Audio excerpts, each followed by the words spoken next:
어느 주일 저녁에 두 청년이 길을 걸어가고 있었습니다. 그런데 그들은 다 술을 한 잔씩 하고 건강하게 취해서 지금 그 도박장으로 걸어가고 있는 중이었습니다. 그들이 길을 걸어가고 있을 때 때마침 그 근처에 있던 교회에서 저녁 예배를 알리는 종소리가 울려 퍼지기 시작을 했습니다. 그 종소리를 듣고 한 청년이 이야기를 합니다.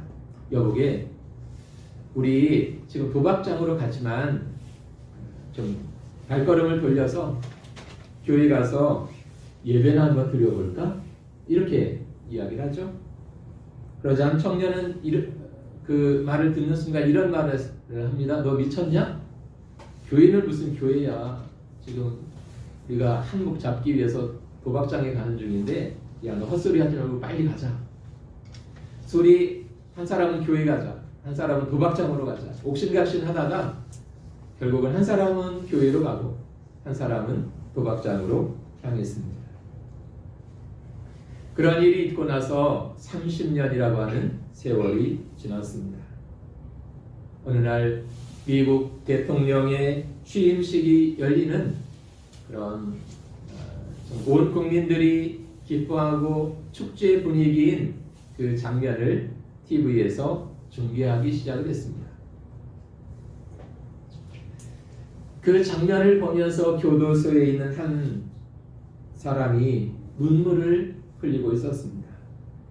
왜냐하면 오늘 대통령에 취임하는 바로 그 사람이 30년 전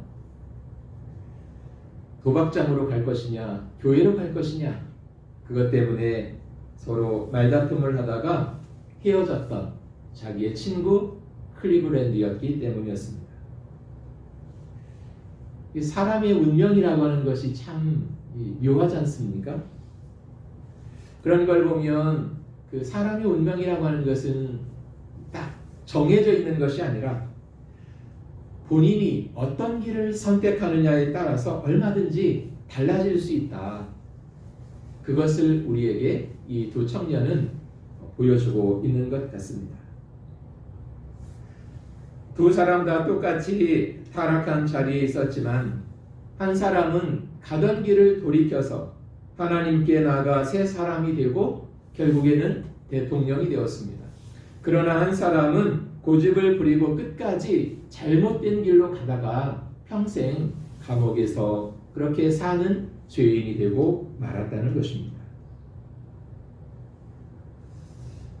그런데 이 사람들만 그런 것은 아닐 것 같습니다. 왜냐하면 사람들이 이 세상을 살아가는 길은 참 다양하고 여러 개의 길이 있는 것 같지만 곰곰이 따져보면 결국 두 가지 길밖에는 없는 것 같습니다.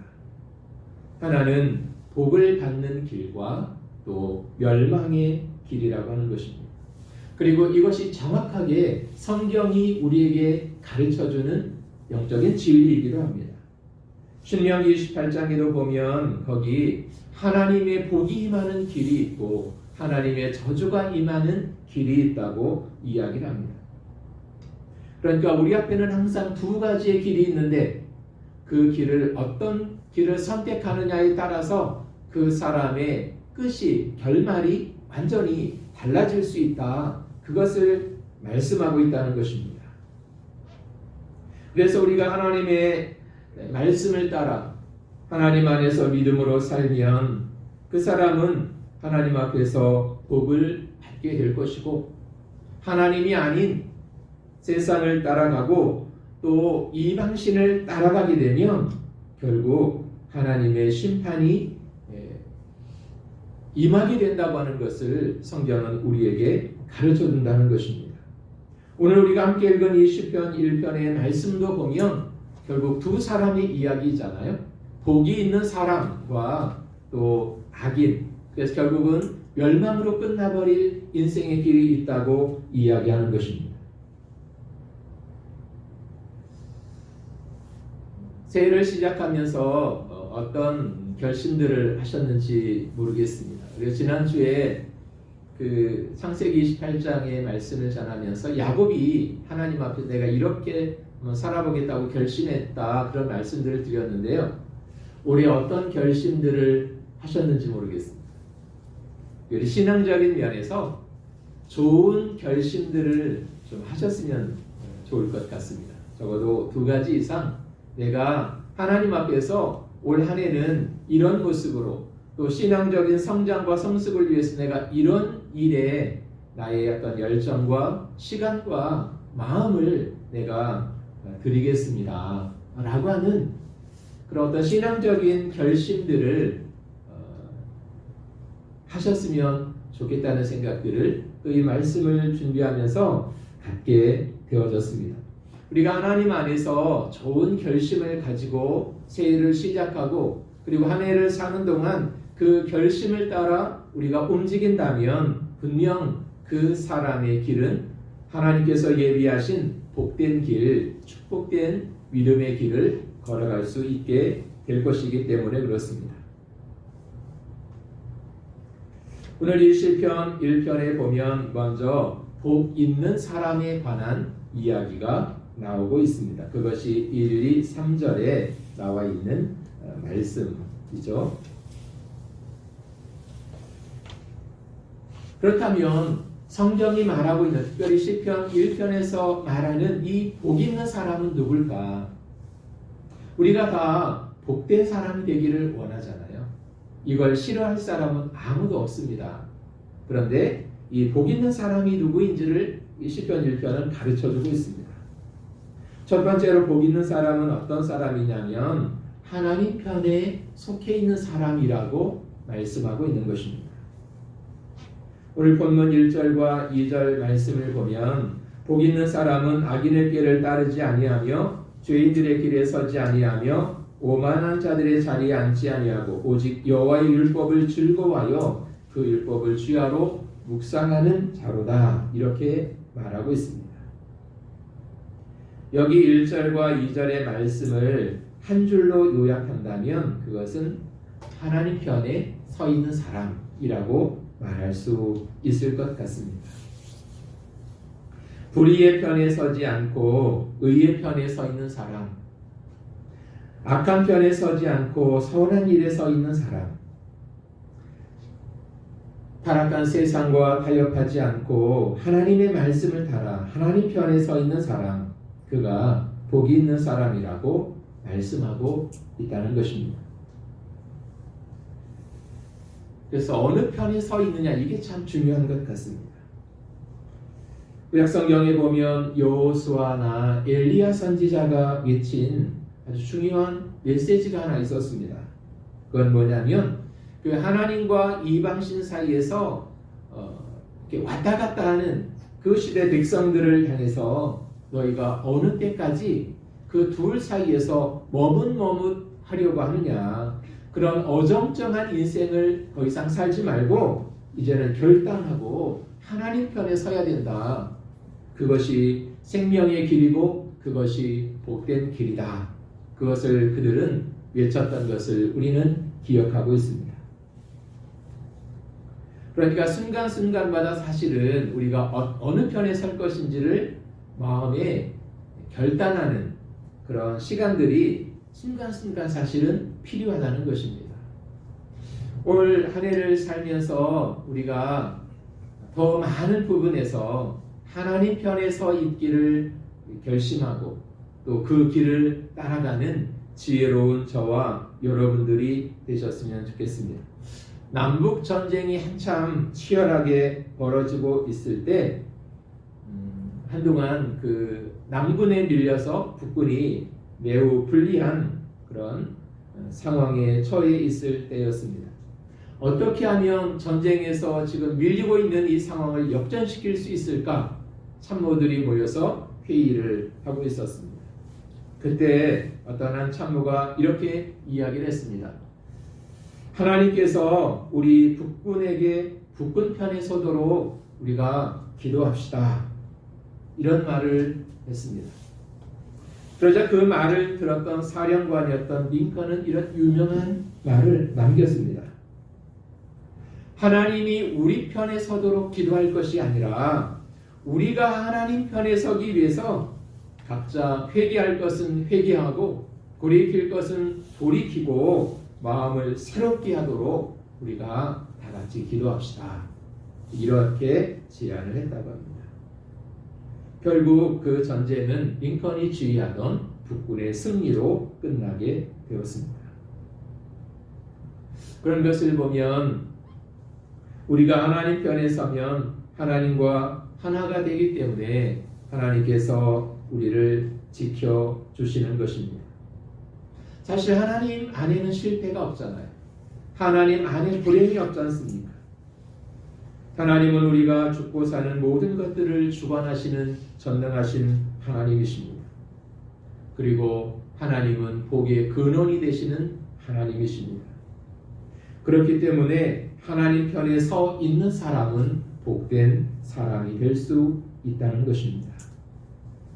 오늘 우리가 늘 하나님 편에 서기를 기도하고 순간순간마다 그렇게 하나님이 우리에게 선한 지혜와 분별력들을 주셔서 언제나 하나님 쪽에 붙어있는 저와 여러분의 삶이 되어졌으면 좋겠습니다. 그리고 여기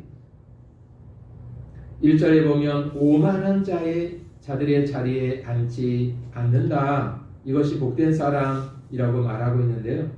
오만한 자의 자리에 앉지 않는 그것을 한 단어로 말하면 그것은 겸손한 삶이라고 말할 수 있을 것 같습니다. 왜냐하면 하나님은 교만한 자, 마음이 높아진 자를 대적하시고 겸손한 자에게 은혜를 주시는 하나님이시기 때문에 그렇습니다. 그래서 예수님 앞에 어느 날 한 사람이 치유받기 위해서 나왔죠. 바디메오가 예수님 앞에 그렇게 외쳤습니다. 주여 나를 불쌍히 여겨 주시옵소서. 하나님 저를 불쌍히 여겨 주십시오. 이것이 겸손한 자의 마음일 것입니다. 우리의 마음이 하나님 앞에서 낮아질 때 하나님이 우리에게 은혜를 베푸시고 하나님이 함께 해주시는 삶이 시작될 수 있다는 것입니다. 왜 많은 사람들이 하나님 없이도 살아갈 수 있다고 착각할까요? 그것은 그들의 마음이 높아졌기 때문입니다. 내가 얼마든지 하나님 없이도 자신 있게 이 세상을 살아갈 수 있다고 하는 교만한 마음들이 자리 잡고 있기 때문에 그렇습니다. 또 여기 복 있는 사람은 2절에 보니까 여호와의 율법을 즐거워하고 그 율법을 묵상하는 사람이라고 말하고 있습니다. 율법을 즐거워하고 그 율법을 주야로 묵상하는 사람, 다시 말하면 하나님의 말씀을 가까이 하는 사람, 하나님의 말씀을 따라 순종하여 사는 사람을 이야기하는 것입니다. 그런데 요한복음 1장을 보면 이 말씀이 곧 하나님이시라고 그렇게 증거하고 있습니다. 그렇기 때문에 여호와의 율법을 즐거워하고 그 율법을 주야로 묵상한다라고 하는 것은 다른 말로 하면 늘 하나님이 내 곁에 계시고 내가 하나님 편에 서서 하나님과 함께 동행하는 사람을 이야기하고 있는 것입니다. 한마디로 말하면 하나님과 함께하는 삶을 이야기하는 것이죠. 이런 사람에게 승리함이 있고 형통함이 있다고 여호수아서 1장 7절과 8절에서 우리에게 가르쳐주고 있습니다. 그래서 하나님 편에 서 있는 사람이 복된 사람이라는 것입니다. 두 번째로 복된 사람은 어떤 사람일까요? 3절에 보니까 그는 시냇가에 심은 나무가 이렇게 말하고 있습니다. 시냇가에 심겨진 나무와 같은 사람, 그가 복 있는 사람이라고 성경은 말씀하고 있습니다. 저는 시냇가에 심은 나무가 시절을 따라 열매를 맺으며 그 잎사귀가 마르지 아니함 같으니 그가 하는 모든 일이 다 형통하리로다, 이렇게 말씀하고 있습니다.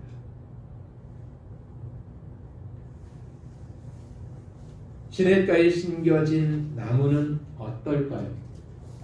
가뭄이 와도 전혀 그 가뭄의 영향을 받지 않는 나무인 것입니다.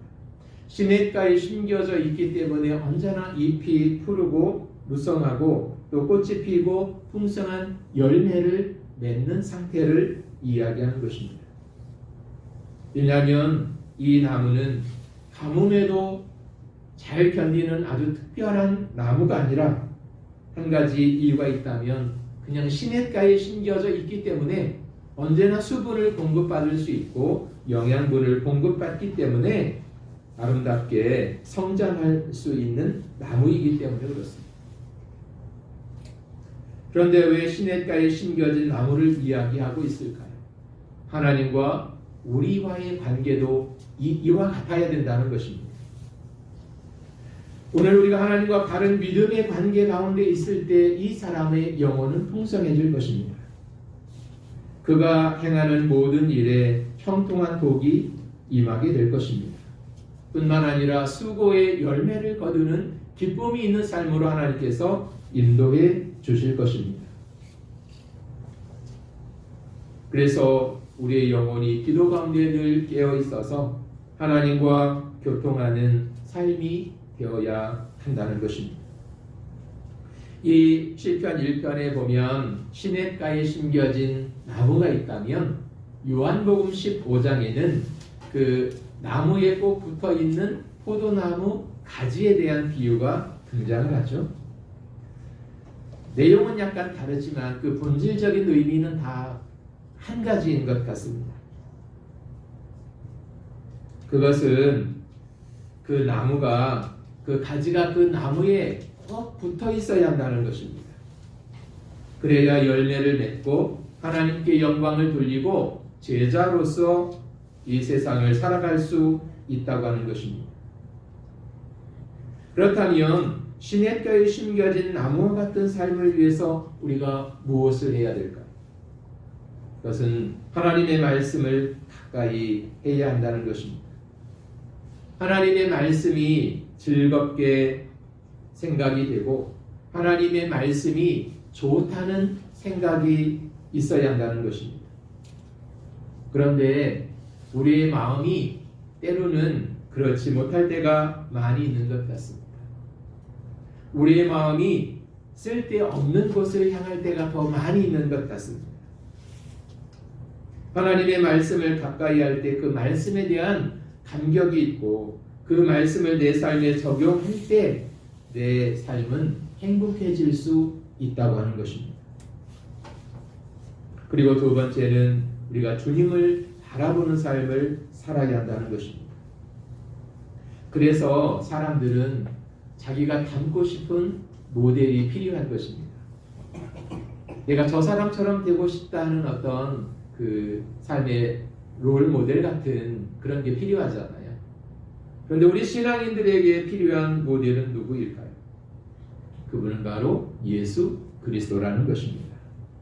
그래서 히브리서 12장 2절에 보면 믿음의 주여 또 온전케 하시는 이인 예수 그리스도를 바라보자 그렇게 말하고 있습니다. 우리의 앞서가신 예수 그리스도를 바라보며 살아야 한다는 것입니다. 그것이 시냇가에 심겨진 나무와 같은 인생이라는 것입니다. 세 번째는 믿음의 뿌리를 깊게 내려야 한다는 것입니다. 가뭄이 찾아왔습니다. 그럼에도 쉽게 시들지 않고 말라 죽지 않는 식물들은 대부분 뿌리가 깊은 나무일 것입니다. 반대로 뿌리가 약하거나 뿌리가 깊게 내리지 못하면 금세 시들어버리고 그 싱싱함을 푸르름을 잃어버리게 될 것입니다.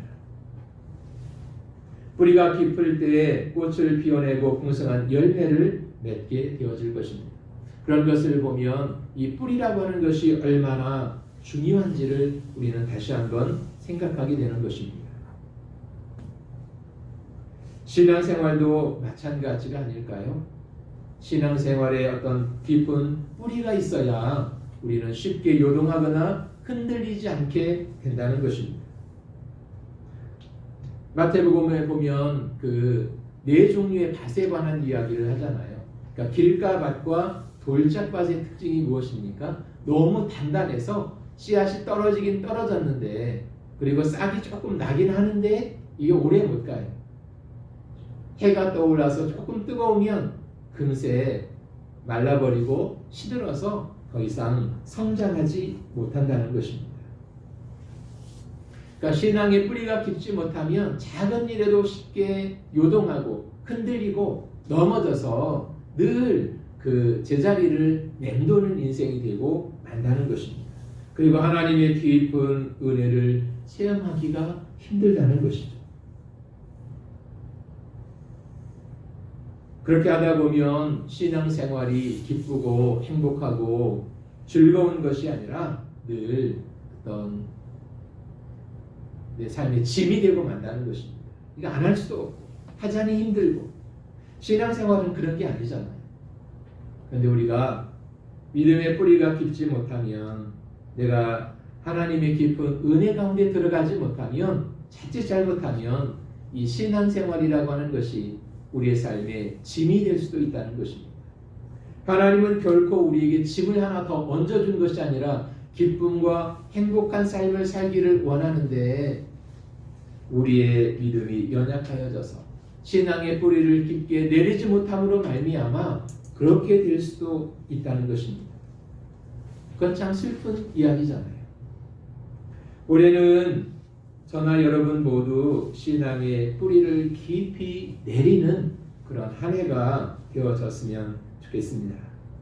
그래서 벌거벗은 나무처럼 메마른 인생이 아니라 풍성하신 하나님 안에서 믿음의 뿌리를 내리고 하루하루 하나님 안에서 천국을 경험하고 그렇게 살아가는 행복한 믿음의 성도로 우리 모두가 살아갈 수 있기를 원하는 것입니다. 마지막으로 복 있는 사람은 어떤 사람이냐면 하나님께서 인정해 주시는 사람이라는 것입니다. 6절에 보면 무릇 의인들의 길은 여호와께서 인정하시나 악인들의 길은 망하리로다 이렇게 말하고 있습니다. 하나님께서 인정해 주시는 인생은 분명 복된 인생일 것입니다. 사실 사람이 누군가로부터 인정받는다고 하는 것만큼 기분 좋은 일도 없는 것 같습니다. 내가 누군가로부터 인정받는 말을 들었을 때 정말 그 살맛이 사람들은 나게 될 것입니다. 2002년도에 월드컵이 우리나라에서 있었죠. 그때 축구 감독이 히딩크라고 하는 사람이었습니다. 그때 이 히딩크 감독은 많은 신인 선수들을 국가대표로 차출을 했는데요. 그 중에 한 명이 박지성이라고 하는 선수였습니다. 이 박지성은 사실 그때까지 사람들에게 알려진 선수가 아니었죠. 일본의 그 2부 리그에서 뛰던 선수였습니다. 그런데 히딩크는 이 박지성 선수 안에 감추어져 있던 많은 재능을 본 것 같아요. 그래서 딴 사람들은 관심도 없을 때 이 사람이 박지성을 지목해서 국가대표로 불렀습니다. 그 이후에 이 박지성 선수는 정말 세계적인 축구 선수로 성장할 수 있었죠. 그러니까 한 사람으로부터 인정받을 때 그 사람의 가능성이 무한하게 펼쳐지는 것을 우리는 볼 수 있습니다. 사람으로부터 인정받는 것도 이렇게 복된 일이라면 하나님으로부터 인정받는다면 그건 얼마나 더 멋지고 복된 일이겠습니까? 올 한 해 저와 여러분이 살아가는 모든 그 믿음의 길 속에서 하나님으로부터 인정받는 그런 멋진 하나님의 사람들로 우리가 세움을 입는 한 해가 되어졌으면 좋겠습니다. 구약 성경에 보면 요셉이라고 하는 사람이 있습니다. 참 힘들고 모진 세월을 보냈던 사람이죠. 그리고 사람이 떨어질 수 있는 가장 밑바닥까지 떨어진 사람이기도 했습니다. 그런데 그 요셉의 삶을 가만히 보면 요셉은 어디를 가든 항상 인정을 받았던 것 같아요. 감옥에 갔을 때도 그 간수장으로부터 인정을 받았잖아요. 그리고 노예로 팔려갔을 때도 그 주인으로부터 인정을 받았습니다. 뿐만 아니라 요셉은 무엇보다도 하나님으로부터 인정받을 만한 믿음을 가진 사람이었습니다. 억울한 일을 많이 당해도 힘든 일을 많이 겪을지라도 그가 어렸을 때든 아니면 어른이 됐을 때든 감옥에 있을 때든 총리가 됐을 때든 언제나 변함없는 그 마음으로 하나님을 섬겼고 그가 좋은 믿음으로 굳건하게 그 자리를 지켰다는 것입니다. 그럴 때 하나님이 그를 인정해 주셨고 하나님으로부터 인정받은 요셉은 훗날 애굽의 총리가 될 수 있었다는 것입니다. 욥도 마찬가지였죠. 하루아침에 자기가 가지고 있는 모든 것을 다 잃었습니다. 재산도 잃고 건강도 잃고 가정도 잃었습니다. 보통 이렇게 되면 사람들은 어떤 반응을 보일까요? 그거 뭐 뻔하지 않습니까?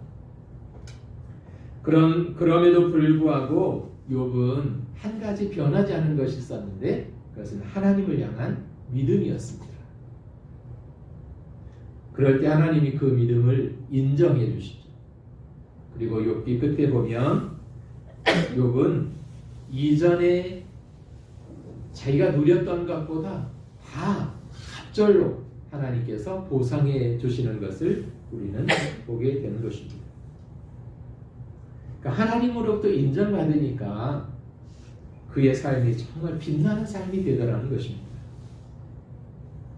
오늘 우리의 믿음이 하나님으로부터 인정받는 믿음이요. 또 우리가 살아가는 그 모든 것들이 하나님께서 인정해 주시는 그런 삶이 되어졌으면 좋겠습니다. 복 있는 사람은 늘 하나님 편에 서서 살아가는 사람입니다.